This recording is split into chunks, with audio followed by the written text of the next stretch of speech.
Welcome back to KMI Community Connect viewers. Today we are again talking about the assessment of obesity. We have covered BMI evaluation in our last presentation. We also talked about how BMI evaluation is limited and is an indirect way of assessing for health and metabolic risk factors, especially for those who are between BMI of 25 and 35. That is where we have a problem with assessment for directly measuring for the health risks.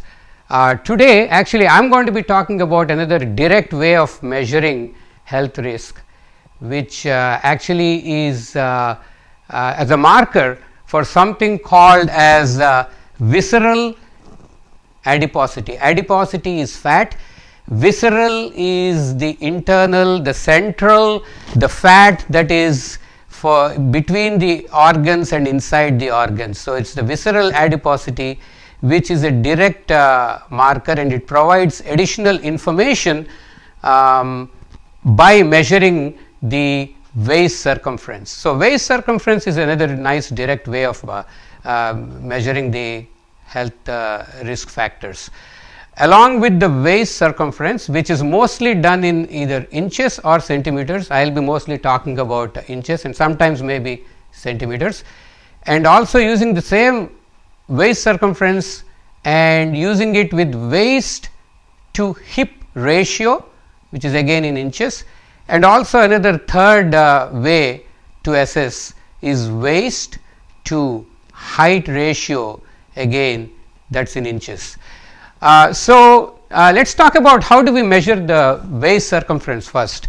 What we do with waist circumference is a simple thing. You just take a tape and then try to get the lowest end of your ribs on your side and pass your fingers all the way down, and it is the highest point of your hip bone. This is called the iliac crest, and then halfway in between, somewhere halfway in between, the line roughly passes around your navel or umbilicus or the belly button, and maybe sometimes half inch above in some people, because depending on their structure and shape.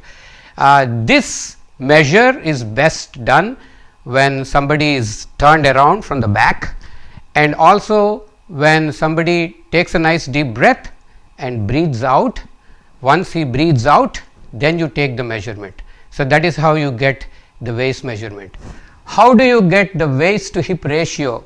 You do the same measurement for the waist, or you can have yourself or the somebody who is helping you to measure it from behind and look at the most narrow point, and then come down to the hip, and the hip has to be measured from the side, and you have to take the greatest and the widest part of your buttocks and measure it from the side.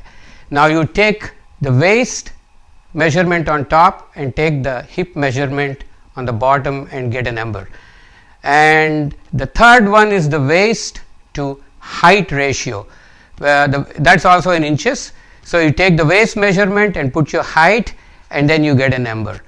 So, once we get these numbers, what do we do with those numbers, and what is an optimal measurement for us to be healthy as per the guidelines? So, waist circumference greater than 40 inches, which is greater than 102 centimeters for men, and greater than 35 inches, which is greater than 88 centimeters for women, is a standard that is adapted by most of the American organizations. There is actually no international consensus that is for the measurements and for these numbers. The World Federation, International Federation for Diabetes takes it mostly by race and ethnicity. The numbers are different again, and the World Health Organization actually takes the waist to hip ratio, which is that's a standard taken by the World Health Organization. Now, let us talk about the advantages of the waist circumference. it actually correlates with the metabolic disease and also correlates with metabolic dysfunction, which means the more waist circumference you have, the more adipose tissue dysfunction or the fat tissue dysfunction. And it also correlates with abdominal fat. The more fat you have, the more your waist circumference, and it's of course very low cost. It just takes a tape to measure. What are the disadvantages? The disadvantages are mostly it is doesn't really take into account for race and ethnicity. Like I mentioned here, 40 and 35 for men and women in the American population is actually different for other races. If you take the Europeans, the cutoff for men is only 94 and the cutoff for women is 80, and the same thing for Asians, Japanese and South Americans, Central Americans, their cutoff is actually 90 for men and 80 for women centimeters.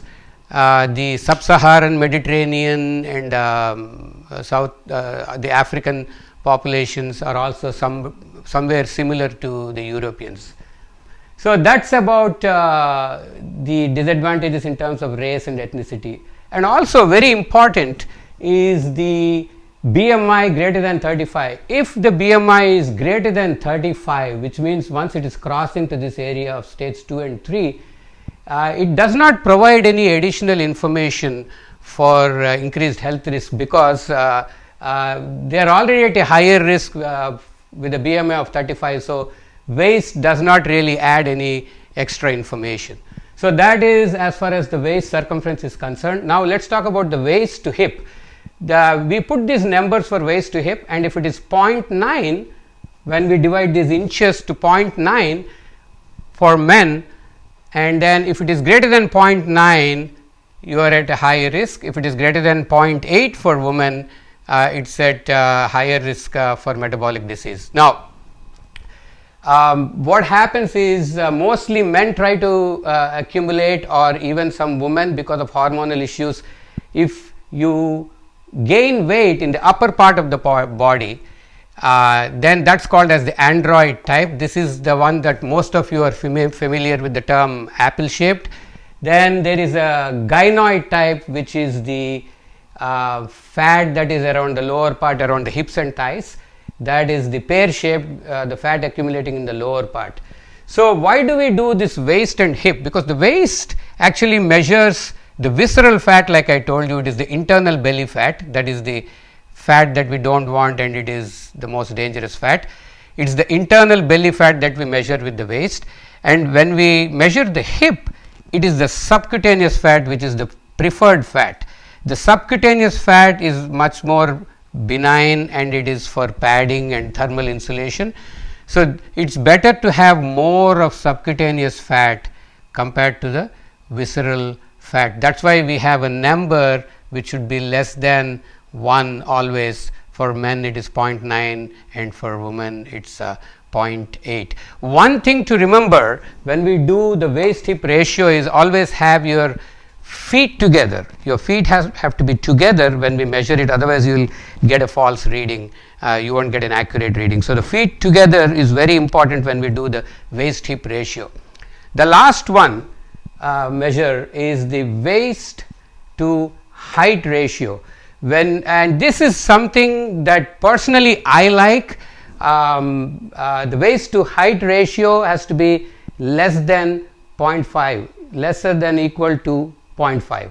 So let us say somebody's height is 70 inches and weight is let's say their waist is let's say 35. So waist by height, so 35 by 70 is 0.5. So you would want that to be lesser than equal to 0.5. Your waist has to be half or less than your height in inches. Personally, I like this very much to use because it's easy. We don't have to worry about races and ethnicity in general. It goes very well with different shapes and different ethnicities and different sizes of the body, proportional to their height and weight. So that is the most important part of the waist height measurement. So now, with all these various different ways of measurement, the most important thing to remember, which gives us a lot of importance, which has a lot of correlation with the metabolic disease, is what is called as central adiposity, that is equal to metabolic dysfunction. What is metabolic dysfunction? Is all the names, clinical names that you encounter: hypertension, diabetes, high cholesterol, high triglycerides, high glucose. Everything that we see is carried on with this term here, metabolic dysfunction, which leads to what is called as metabolic syndrome.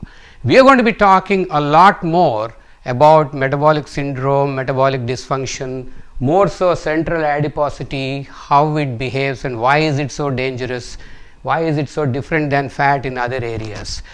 So, let's try to be very proactive than being reactive and getting labeled with all these names and diseases. What is your waist by height? Let's start getting very proactive in terms of addressing this and address more of our health risks proactively. I will see you next with my next presentation on body fat composition measurement and fat percentage measurement. I look forward to talking to you very soon. Thank you.